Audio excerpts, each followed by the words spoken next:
asing lagi. Saya akan menuju ke suatu tempat yang tak seorang pun di dunia ini mengetahuinya.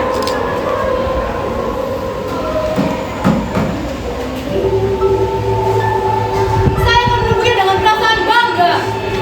Karena seumur hidup, saya telah mencari sesuatu yang membuat saya dipenuhi oleh rasa bangga. Membuat saya merasa lebih unggul daripada siapapun. Namun saya hanyalah seorang pelacur. Pelacur yang sukses.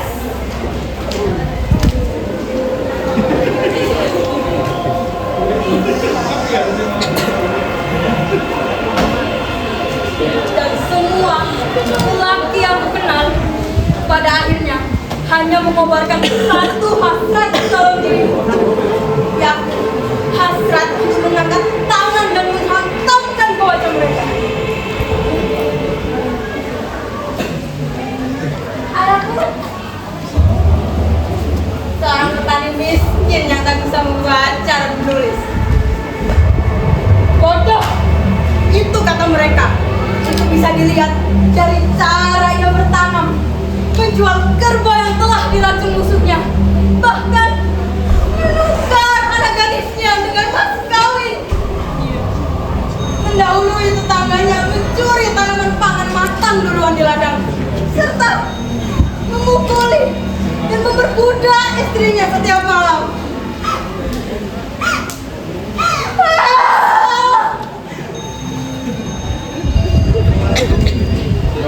Tapi sampai juga yang membesarkan saya. Namun semua itu tidak saya dapatkan secara gratis. Saya harus siap melayani paman ketika ia menginginkannya.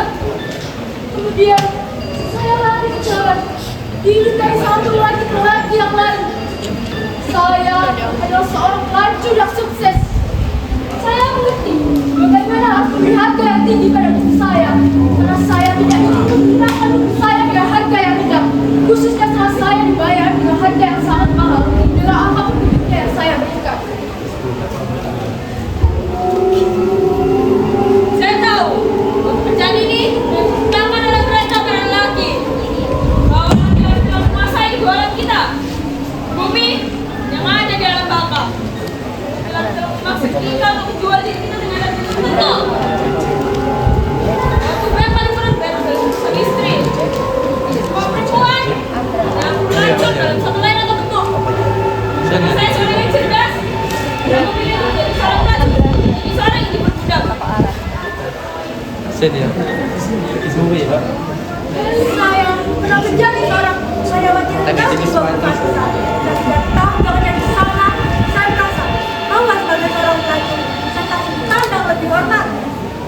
Seorang karyawan akan takut kehilangan pekerjaannya. Kemudian mereka akan rela menjadi seorang pelacur, tidak dalam pekerjaan tersebut.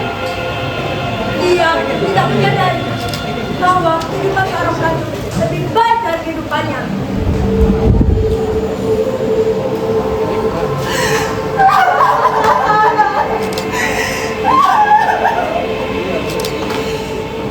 Kehidupan ini telah mengajari saya apa itu. Saya telah melakukan pembunuhan.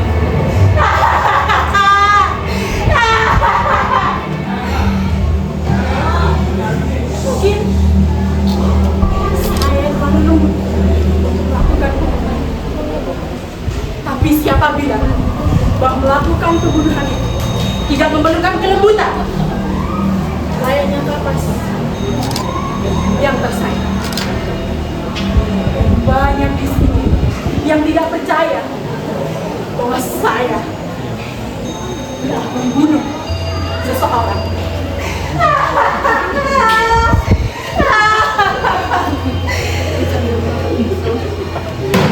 Bodoh!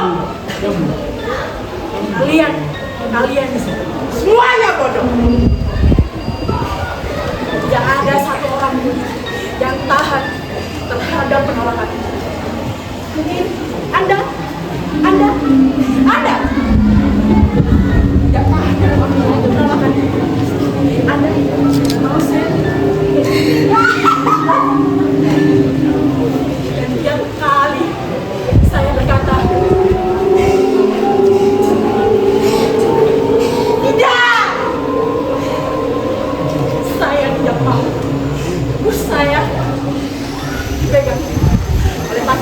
laki seperti Anda.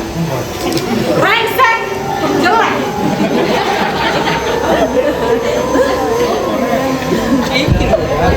Maka laki-laki itu akan mendesak saya hingga berapapun harga yang saya naikkan.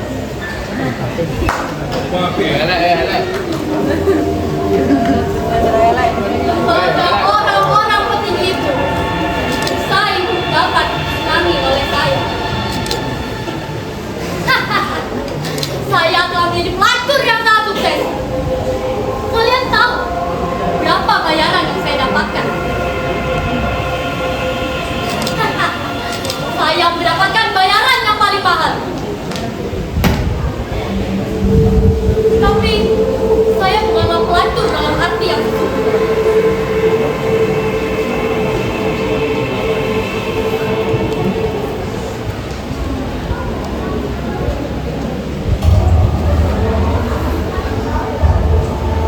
Pada suatu hari ada seorang tokoh dari negara Asia yang bernama Patriarki. Dia mengatur sedemikian rupa untuk bisa bertemu dengan saya tanpa saya ketahui. Sekeras itu dia mendapat urusan saya. Namun saya menolak. Saya membuat dia sungguh-sungguh untuk mendapatkan kemenangan. Setiap hari ia akan mengirimkan orang-orang yang berfungsi. Dan orang-orang itu akan melakukan pendekatan dengan cara yang berbeda-beda untuk mendapatkan saya. Tapi saya meneruskan perjuangan saya.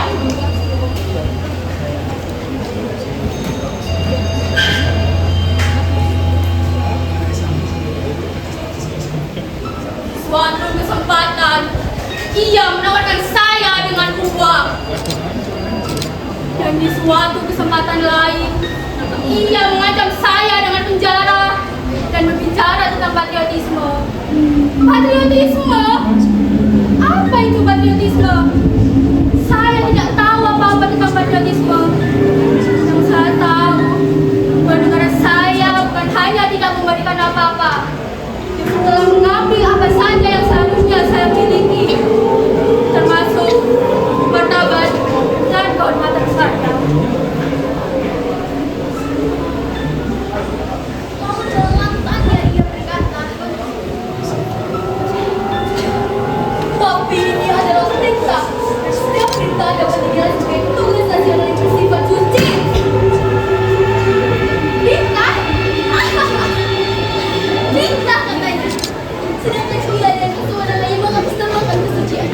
Terkait dengan tugas nasional, Prabu Ancur dapat memberikan penghormatan. Tuhan bisa dianggap sebagai buatan yang terbaik.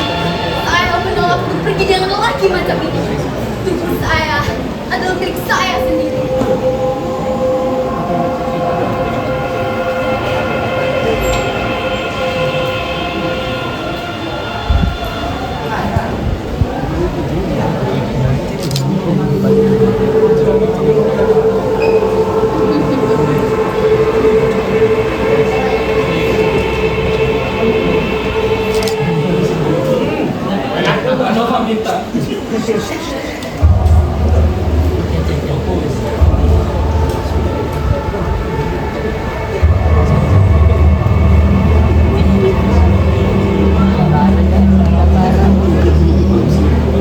Di suatu hari, pada sebuah jamuan makan malam, ada seorang tokoh dari negara asing yang mendengar kabar tentang saya.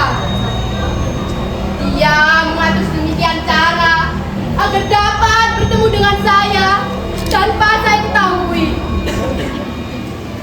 Sekeras itu dia untuk dapat memesan saya. Dan saya tahu bahwa dia adalah seorang pangeran dari keluarga kerajaan. Karena ada rasa takut yang mendalam dalam lubuk hati saya, maka saya menerimanya.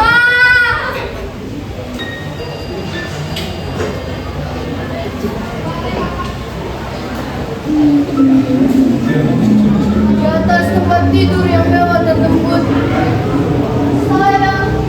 saya menutup mata dan perlahan melepaskan diri dari saya.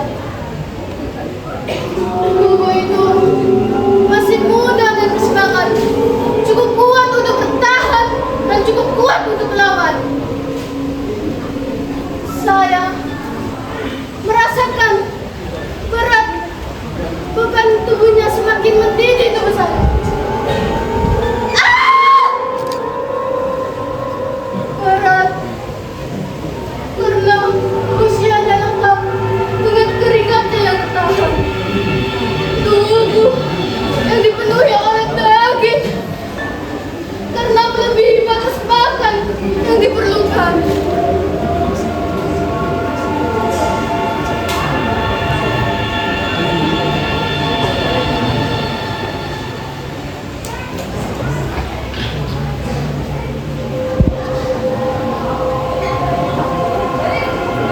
Situasi itu rasa semakin campur, seolah kami berada terlalu dekat dan tidak bisa menghindar. Bergerak tanpa henti, seperti mengikuti keadaan yang membuat saya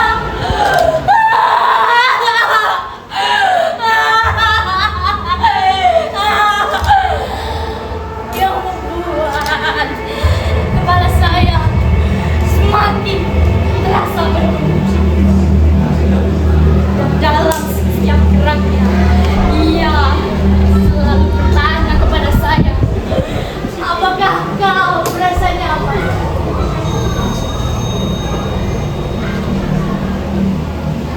Saya mengucapkan mata dan menjawab, iya.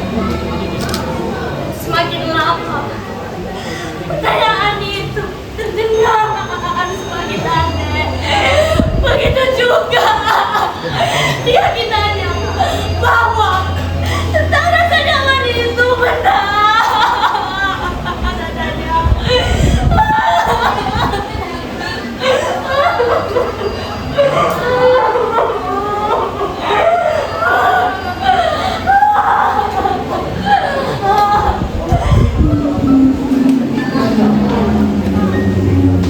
Setiap kali saya melihatnya, wajahnya menatap saya sambil berseri-seri dan menatap saya seperti seorang yang tolong.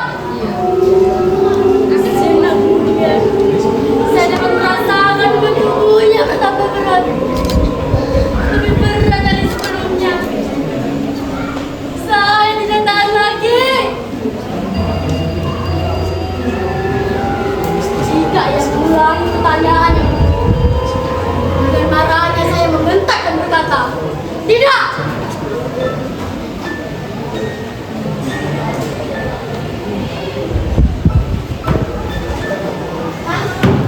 Saya amat marah kepadanya. Saya merebut uang kertas dari tangannya dan menjamit-jamitnya menjadi serpihan kecil. Dengan amat marahnya saya, seakan-akan saya menghancurkan semua uang yang pernah saya miliki. Uang dari ayah, paman, semua laki-laki yang pernah saya kenal satu persatu secara berurutan.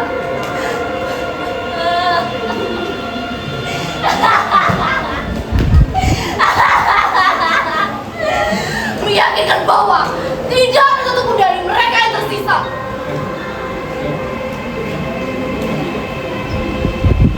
Bagaimana saya tahu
jahat.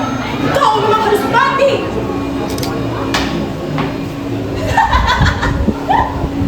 Mati katanya. Bukankah semua orang akan mati? Saya akan mati. Kamu akan mati. Dan yang paling penting ialah bagaimana untuk hidup sampai mati. Yang dapat hidup adalah orang-orang yang lebih keras dari hidup itu sendiri. Dan berhati-hatilah pada perasaanmu bahwa itu bisa membuatmu mati. Bayaran bil tapi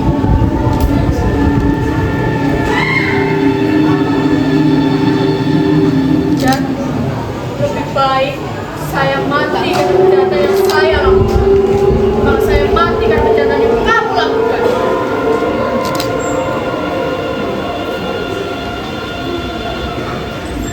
Tapi kamu telah membunuh seorang laki. Saya tahu mengapa para lelaki itu takut terhadap saya. Sayalah satu-satunya perempuan yang membuka kedok dan memperlihatkan wajah bukan mereka. Mereka menghukum saya sampai mati, dan karena saya tidak ingin, dan karena saya membunuh lelaki, dan karena mereka tidak ingin saya.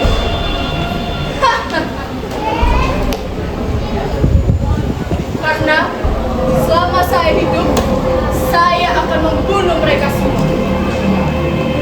Kematian saya adalah kehidupan mereka, dan saya adalah kematian mereka.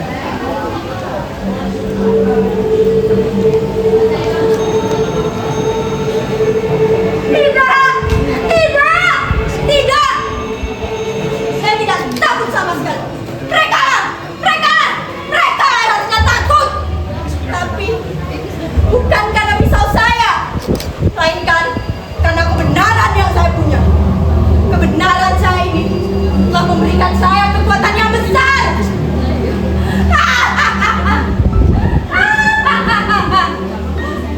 Saya tidak takut mati, dan saya tidak takut apapun. Karena selama hidup itu adalah keinginan dan harapan. Ketakutan kita lah yang akan memperbudak kita. Kebenaran yang saya punya ini telah membuat mereka malu. Saya memang bisa dibebaskan dalam surat permohonan ini pada presiden.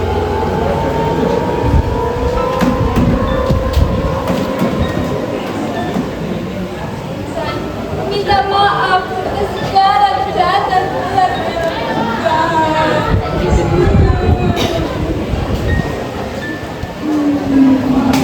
Tapi saya mau dibebaskan. Tapi tak pertolongan atas kejahatan ini.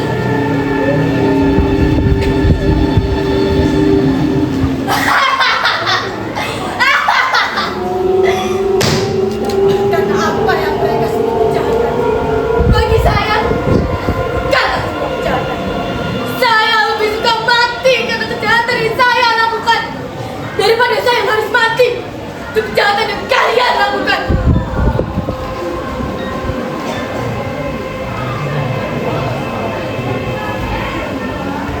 Sekarang saya sedang menunggu mereka. Sebentar lagi mereka akan datang menjemput saya. Mungkin lagi buta menuju satu tempat yang tak dikenal oleh siapapun di dunia ini. Dan saya akan menemunya dengan rasa bangga.